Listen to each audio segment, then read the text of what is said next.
नमस्कार, आप देख रहे हैं दर्श न्यूज और मैं हूं यति आपके साथ। लोकसभा का जो चुनाव है उसे लेकर तमाम राजनीतिक गतिविधियां जो हैं वो तेज हो गई हैं। तमाम बयानबाजियों का दौर जो है वो शुरू हो गया है। ऐसे में पहले चरण का मतदान जो है वो 19 अप्रैल को खत्म हो गया और 26 अप्रैल को दूसरे चरण का मतदान होना है। वहीं बता दें कि इस बार लोकसभा का जो चुनाव है बिहार में काफी ज्यादा रोमांचक हो गया। ऐसा इसलिए क्योंकि कई ऐसे बड़े चेहरे हैं जो निर्दलीय चुनाव लड़ने वाले हैं और ऐसे में वो बड़ा कंपटीशन जो है वो पक्ष और विपक्ष के प्रत्याशियों के लिए बनने वाले हैं।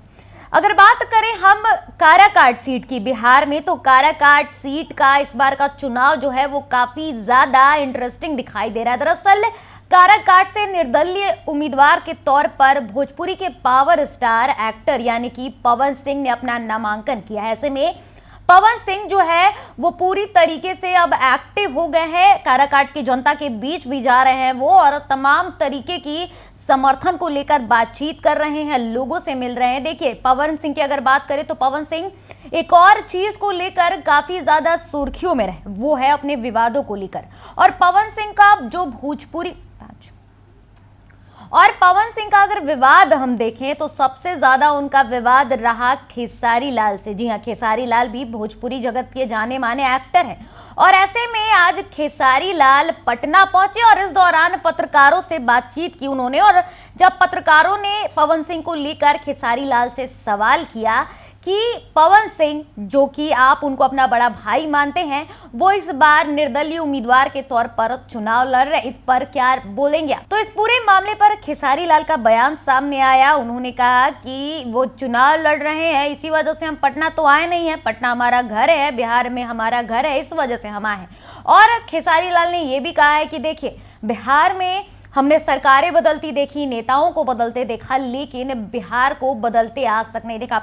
वहीं खेसारी लाल ने यह भी कहा कि सबसे बड़ा मुद्दा जो है, अगर लोकसभा चुनाव में बिहार की तरफ से कोई उम्मीदवार जाता है सदन तक तो वो बेरोजगारी का मुद्दा उठाए, यहाँ पर जनता के लिए क्या अच्छा हो सकता है उसका मुद्दा उठाए, साथ ही भोजपुरी जगत को अच्छे पायदान पर ले जाने का मुद्दा उठाया जाए। और तमाम तरीके की बातें जो हैं वो खेसारी लाल ने आज पत्रकारों से बातचीत करते हुए कही।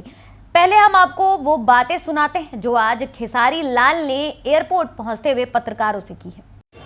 हर जनता को, बिहार के हर उस जनता को अपने बच्चों के लिए खुद ही खड़ा होना चाहिए। उसके बाद क्या खेसारी भी मैदान में क्या राजनीति में एंट्री करेंगे? खेसारी देखिए, लोगों का भला करने के लिए और विकास करने के लिए जरूरी नहीं है नेता बनना। आपके अंदर विचारधारा अच्छा है, आपके मन में अगर किसी के लिए सेवा भाव है तो उसके लिए ज़रूरी नहीं कि आप नेता बन के ही दुनिया का सेवा कर सकते हैं, कोई ज़रूरी नहीं। मैं जहाँ तक रहा मेरा सवाल, तो मेरा भी कोई इरादा है नहीं चुनाव लड़ने का और ना ही मैं उस चुनावी मुद्दे में हूँ भी। मेरा विषय सिर्फ ये है कि भोजपुरी में उन लोगों का अलग विषय है, मेरा अलग विषय है कि मैं अपने भाषा को कहाँ लेके जाऊँ, अपने भाषा को कितना ऊपर लेके जाऊँ, सिनेमा के माध्यम से, संगीत के माध्यम से। तो एक जिम्मेदारी बिहार की और भोजपुरी भाषा की है हमारे ऊपर, मैं उसी को निभाने की कोशिश कर रहा हूँ। क्या कोई सॉन्ग नहीं आ रहा खेसारी जी का? लगातार सॉन्ग तो आ ही रहे हैं और एक बहुत बड़ी मूवी आ रही है हमारा रंग दे बसंती, जो कि बहुत बिग बजट की सिनेमा है और आज मल्टीप्लेक्स में हर जगह, चाहे वो गुजरात हो, मुंबई हो, कलकत्ता हो, पहली भोजपुरी फिल्म होगी जो इतनी बिग बजट की होगी और दूसरा कि हर जगह मल्टीप्लेक्स में लगेंगे। तो मैं आप लोगों से यही निवेदन करूँगा कि अगर अपनी भाषा की चीज़ें अगर बड़ी लेवल पे आती है तो आप भी कोशिश करिए कि उसको पुश करें और उसको लोगों तक पहुंचाने का काम जब करेंगे तो तेजस्वी यादव चुनाव प्रचार में जाएंगे। अगर वो बुलाएंगे तो जाएंगे, बिना बुलाए तो हम अपने घर नहीं जाते।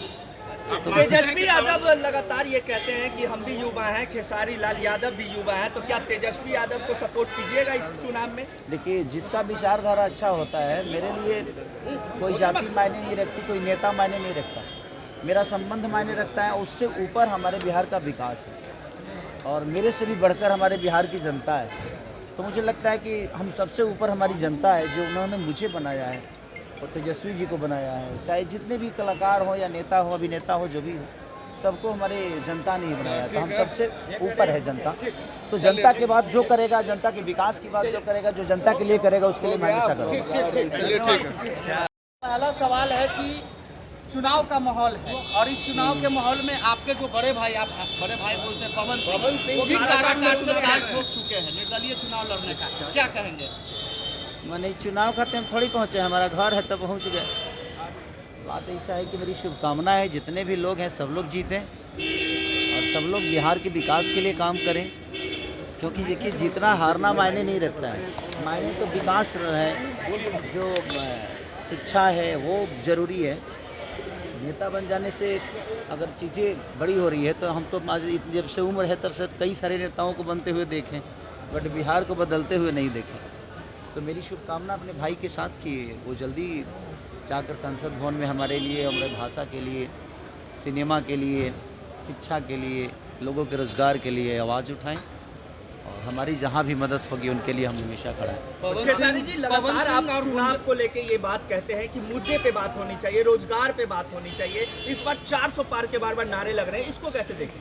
वो राजनीति विषय है, वो 400 पार होगा कि 800 पार होगा वो नेताओं का विषय है। मेरा विषय है बिहार का विकास का। अगर हम सभी मिलकर बात नहीं करेंगे तो मुझे नहीं लगता कि बिहार के विकास के लिए कोई दूसरा बात करना है, क्योंकि मजबूर हम ही हैं, परेशान हम हैं, कोई नेता नहीं। नेता के बच्चे तो अच्छे से पढ़ ही लेते हैं, नेता के बच्चे तो अच्छे एसी में रहते ही हैं, नेता के बच्चों के पास पैसे की भी कमी नहीं है, उनका हेल्थ का भी इशू नहीं है। रीज़न है कि उनके पास पैसे हैं तो उनके हेल्थ को कोई प्रॉब्लम है नहीं। इशू हमारे भोजपुरी के बिहार के लोगों के लिए है जिनके पास रोज़गार नहीं है, अपने बच्चों को पढ़ाने के लिए पैसे नहीं हैं। तो रोज़गार मुझे लगता है कि हमें खुद ही कमाना पड़ेगा। हम किसी नेता से आशा करते हैं हमारी। तो सुना आपने खेसारी लाल यादव ने क्या कुछ बातें कही। बता दें कि लोकसभा चुनाव के अंदर इस बार काराकाट सीट जो है वहां से निर्दलीय उम्मीदवार के तौर पर पवन सिंह ने अपना नामांकन किया है। पवन सिंह पहले आरा से लोकसभा चुनाव लड़ना चाहते थे, वो भी बीजेपी की टिकट पर, लेकिन उन्हें बीजेपी ने आसनसोल पश्चिम बंगाल से टिकट दिया और ऐसी कुछ गतिविधियां हुई, ऐसी कुछ चीजें हुई जिसके बाद पवन सिंह ने चुनाव लड़ने से मना कर दिया। लेकिन उन्होंने ये जरूर कहा था कि वो चुनाव लड़ेंगे, जिसके बाद तमाम तरीके के कयास जो है वो लगाए जाने लगे। कहा जा रहा था कि वो महागठबंधन से चुनाव लड़ सकते हैं या फिर किसी दूसरे राजनीतिक पार्टी के साथ जुड़कर चुनाव लड़ सकते हैं। इसी बीच पवन सिंह ने ऐलान कर दिया कि वो काराकाट सीट से चुनाव लड़ेंगे। काराकाट सीट से अगर बात करें तो एनडीए की तरफ से उपेंद्र कुशवाहा की पार्टी इस बार वहां से प्रत्याशी उतार रही है। उपेंद्र कुशवाहा वहां से प्रत्याशी, और ऐसे में पवन सिंह एक तरीके से कहे कि कहीं ना कहीं एनडीए और महागठबंधन को भारी नुकसान पहुंचा सकते हैं। ऐसे में जो विवाद चलता आ रहा है भोजपुरी जगत में खेसारी लाल को और पवन सिंह को लेकर, एक समय में ये दोनों एक दूसरे पर जान छिड़कते थे, एक दूसरे के भाई होते थे, और कुछ ऐसी चीजें हुई जिसके बाद लगातार विवाद जो है वो उन दोनों के बीच देखने को मिला और इसका कहीं ना कहीं असर उनके आपसी संबंध पर भी पड़ा। और आखिरकार जब आज पत्रकारों से पवन सिंह का सीधा सवाल पूछा गया खेसारी लाल को लेकर, तो उन्होंने पवन सिंह पर कुछ नहीं कहा, लेकिन उन्होंने बिहार की तमाम मुद्दों को लेकर बातें जरूर रखी और उन्होंने ये अपील की है कि अगर कोई भी बिहार का प्रतिनिधित्व करता है सदन में जाकर, तो वो बिहार की जो चीज़ें हैं, चाहे वो बेरोजगारी हो, चाहे वो शिक्षा को लेकर हो, भोजपुरी जगत को लेकर हो, वो सारे मुद्दों को उठाए। जीत हार मायने नहीं रखता है, मायने ये रखता है कि बिहार में तरक्की को लेकर क्या कुछ बातें आगे होती हैं। दर्श न्यूज़ पर फिलहाल के लिए इतना ही। देश दुनिया और बिहार झारखंड की तमाम खबरों को देखते रहने के लिए बने रहे दर्श न्यूज़ के साथ। धन्यवाद।